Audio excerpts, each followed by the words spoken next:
KPU Sumsel mengumumkan lomba cipta karya maskot Pilkada Gubernur dan Wakil Gubernur Sumsel, Ceam dan Cek Pera, karya Berni Karanza, menyisikan 47 karya desain dari 48 karya yang telah mendaftar.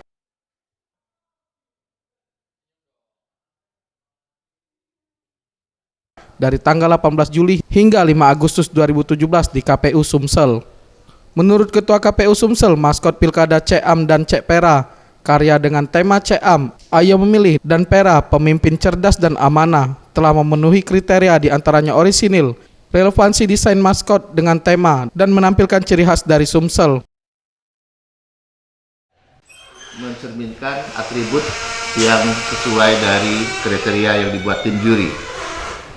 Jadi alhamdulillah kita berbangga dalam waktu yang tidak terlalu lama, ya, ada 48 peserta yang berpartisipasi memasukkan karya-karya terbaik mereka, dan atas penilaian Dewan Juri sudah ditetapkan pemenang atau terbaiknya itu yang hadiah pemenang akan diberikan bersamaan dengan launching pemilihan Gubernur dan Wakil Gubernur Sumsel 2018 tanggal 10 Oktober 2018. Anugrah Sandi Pratama, Sriwijaya TV.